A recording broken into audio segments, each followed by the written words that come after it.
going on, guys? Fellow basement cardboard seller here. Um, just gonna make a quick response to Kevin from Gone Rogue Gaming. Love the guy. Great channel, great content. He's made a few videos last couple days, kind of addressing the Pokemon market and whatnot. And I just wanted to make like a response video to him to just kind of chat. We're having a conversation, right? This isn't an attack. This isn't like a hate thing. This is just like two gentlemen. We're two philosophers, Socrates and Plato, right? We're just debating, right? So some things I want to talk about, and this is gonna be pretty ranty, but I'll try and keep it pretty precise. So I got some points I'm gonna talk on today. And I'll just go through them real quick, and then we'll kind of hit them one by one. So we're gonna talk about non-organic, rubber band theory, the wrong products, arbitrage, kids, MSRP, relation with the game, and then distributor system and brick and mortar, right? So again, this is just me kind of giving my opinions, as he's obviously a brick and mortar store owner, and I am just a finance bro. And I'm not like, I don't take it personally, right? I'm just joking. But like, I obviously don't have a store or anything, right? I just sell from my basement from my house, and I don't have like distributors or anything. So we'll start with the term non-organic. And I just don't like when this term is used, because one, what is organic, right? It's funny because I find it to be the only organic thing in this market, right? The only thing organic in this entire thing is the demand, right?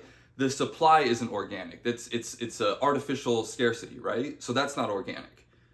None of it's real except the demand that people feel inside them to go buy it. Whatever that reason is, even if it's the stupidest reason ever, they still organically are wanting to go and buy these products. What in my mind would be non-organic is if the Pokemon company was secretly going and buying up product off of the secondary market to inflate secondary prices, right? Or printing less booster boxes, right? That's, in my mind, non-organic. Just because the reason for the demand is false or not even if there shouldn't be that reason for the demand is still real. It's not fake demand, right? Even if the reason for the demand isn't correct, right? That doesn't matter. The demand is there. The demand is organic. So that's just one thing. I've been drinking too much Mountain Dew this morning. That's like the first thing I kind of wanted to address is, while the reason for the demand may be what we don't like, we don't agree with it, right? Or we can see the fallacies in the reason for the demand, that doesn't mean that the demand isn't there. So that's just the one thing I want to say about non-organic. Second thing, I think what a lot of people tend to forget, and what's happening, I personally think right now, is a lot of rubber banding. I made a video about it previously where I talked about where I personally thought what was going to happen was that like Lost Origins, Fusion Strike, Chilling Reign, they were all going to, hit the 220, 230, 240. And because people were going to start buying them up at like 200, 220, right? And then what was going to happen is they were going to go a little stagnant, and then they were probably going to drop to 200 again, or 190-ish, right? And then I said they were going to literally snap right back up. So, I mean, I'll if I'm not too lazy, I'll insert a chart here. And I mean, you can go just look at like TCG Player and go look at like the 6-month chart or something of like Lost Origin or Chilling Reign or something. And you're going to literally see it go like 220, 240 or whatever, right? Because that's when everyone, bunch of like morons, right, started buying at 200 because they're like, oh my God, it's going up. And then it kind of fell back down, or it went up to 240, right? And then it stagnated, dropped, Those guys probably freaked out, started listing their boxes for 190 because they were like, oh, it's all a scam, right? I literally made an entire video about this, and it literally happened exactly as I said it would. But basically right now, I think we're just seeing a lot of rubber banding where people bought in that shouldn't have, it stagnated, they freaked out, they sold, or people who wanted to, who were buying Chilling Reign, like, Rudy at, $80 a box, and other people, they're like, well, if I've got 100 boxes at 80, I can get rid of 25 at 220, 240, So, I think we're just seeing a lot of rubber banding right now. I mean, obviously people are freaking out too because of Surging Spark, but I think that like this kind of V shape we're seeing right now, that's just like normal rubber banding. Not to say that like there is clearly obviously extreme demand right now, right? Like obviously there's a lot of FOMO and whatnot, but people kind of talking about some of these crazy price spikes, and if you look, it's just them kind of correcting back to what they were, which I kind of knew was going to happen. Third thing I want to talk about, wrong products. Clearly, when stuff like this happens, and I made a video, I'll post it tomorrow. I should have posted it before this video, or maybe I'll post it later today. I'll post 2 videos in one day. But people are buying the wrong products right now. Basically, I can tell you that there's 3 products I would recommend, and all of them, in the booster boxes, all of them are basically $100. So I'm not like, my philosophy again is buy a case of everything before it comes out, or whatever, how much you can afford, whatever, and then just kind of position onto it from there with dollar cost averaging, but at least get a case at release. So again, just when I say wrong products, it's the people who are going and buying Chilling Reign right now. Any of those like Lost Origins, like yes, will they go to 400, but you're not getting it. You don't really understand how this works. You need to get in at the base level, so that means people don't want to wait, right? So when I tell go buy $100 booster box, we're like, oh, but that's not going to appreciate for another. You just don't know, right?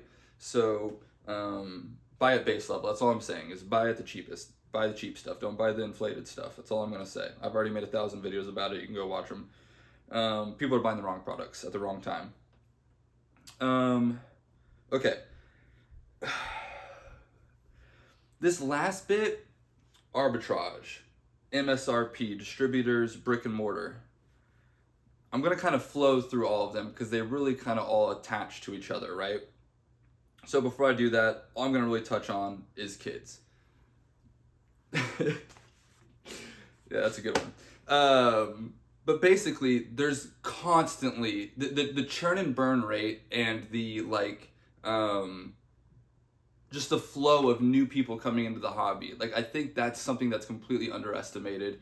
And I think, like, for example, it's what really hit me. Like, again, I've told this story before, but like basically my dad gave me a box of like thousands of baseball cards, right? From like the 70s, mostly the 70s. And how basically none of them were worth anything, but I was like, oh my gosh, these are like 50 something years old, da da da da. There were some decent ones, and there were some that had some value, but then you'd go and look at the sell rates, but it's because nobody knows who these people are. These people are dead, their records have been beaten. Pikachu can never get a DUI. Pikachu can never have its batting average beaten. You know what it is? Pikachu's eternal. Pikachu's forever. And that's why it can just, this cycle can just, everything's cyclical, all right? And that's as simple as that. Everything's cyclical. Okay, and the last thing I'll touch on before I get into my whole brick and mortar distributor MSRP spiel is relation with the game. Something that, and I haven't even, I've just been going off on a tangent. I haven't even really been addressing the video, but something he talks about, right, is how like investor bros, they don't even care about the game, da da da da da. You have to understand that that's good. And people talk about it. You don't want people, like, you even, I was funny because I was really thinking about it, and then you just kind of proved my point because you talked about some ETB, and you were like, the second this hits $200, I'm flooding the market with them. And it's just like, oh, well, that's not how you're supposed to do it. Like, that just kind of showed right there that you don't get it. Like, but I get it, you're a brick and mortar, right? So maybe you should, but like, the point is when people who are finance bros or people who are financially savvy, they don't crash the market. They're smart enough not to do that, right? Like, Like like you really think Rudy's gonna go and take like his 3,000 box position of Chilling Reign, and whenever they hit $500 or whatever, you think he's really just gonna put all 3,000 of them on the market? No, he's gonna slowly dribble it out. He's gonna do it through like the problem is when you get people who want to be finance bros and I guess finance, right? You get these like people who think they can do those things, right? And then they end up just crashing the market because they buy them, hold them on to them for 6 months or whatever, and then they can't afford it, right? And then they crash the market, which kind of plays into this whole arbitrage thing I'm talking about here. And I think that's what really happens, right? And that's why it's able to work, is because you have people who have no business doing this. They buy stuff trying to be Rudy. They can't. They then dump it at a loss, like we saw during COVID, and all these boxes being sold cheaper than distributor pricing. And then people who don't have distribution connections are able to get boxes cheaper than people who are going through distributors, right? So let's just like kind of talk about that now. Something you talked about was like, you've already lost. You're buying at MSRP. Brother, no one's buying at MSRP. None of the boxes are even at MSRP yet. MSRP is $160 a box. Like, right? Like, so when people freak out that like Twilight Masquerade has just now hit 160, that's MSRP. So that's why people like me can do this, is because I was buying boxes of Twilight Masquerade cases, cases like 600 flat.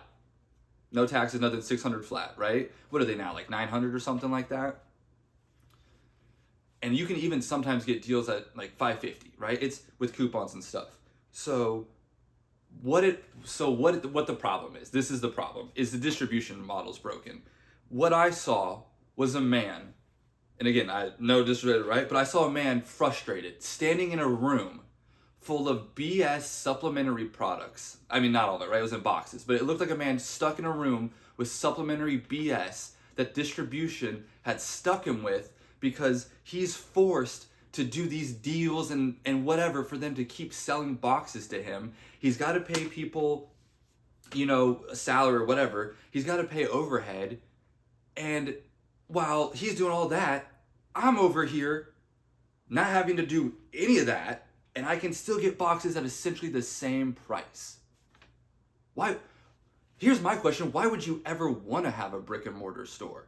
There's so much overhead. Like here, not a financial advice or anything like that, but look into measuring square feet of your house and like doing a tax write-off for your business and like writing off your internet partially for like, who is really the dummy? Again, you're not a dummy, right? But like when you like call out people who are selling from their house and whatnot, like yes, I bet you 90% of the people who do it are idiots, right? But to like act baffled that people are even doing it, I think it's insane to even try and run a brick, like, unless like the only way I would do it is if I owned the property. If I owned like, let's say like a strip mall or like some 3-lot building where I could like rent out the 2 lots and then like own the other lot and just do that as an LGS, but own the property. It's the only way I would ever own an LGS ever. That's the only way I would, just like, why else would I like pay people, pay overhead? Why would you want, like, I don't care about letting, like, I'm in it for the money. Like, that's the way it is. Like, this is, like, that's what this is. Like, so I think it's someone who's just frustrated that the system is broken as far as just the distributor model, all of that. That's what I see. I see a guy who's frustrated, and I get it, man, right? Like you should be, like, I shouldn't be able to get boxes at the same price you do, right? Like that's crazy. And I don't have to buy all the BS supplementary products to get the deals, right? So that's what I think it comes down to, is the system's broken. And I don't know if there's any fixing it. I think LGSs are just screwed. I would never own one. I feel bad for the people. I mean, there's like I said, there's ways to do it. I really think it comes down to owning the property. But I don't know. I don't know how to fix it, but I think that's the real problem, right? So, yeah. What do we do? I don't know. That's the real question, right? What do we do? But I don't know. Again, I like your videos, man. I know I went on a little rant there, but you got to understand that it really is an ecosystem, and there's just like when there's money to be made, it's just gonna, that's just the way it works. Money's like water, right? So I enjoyed this. If I'd love to see a response. If not, hey, have a great day, guys.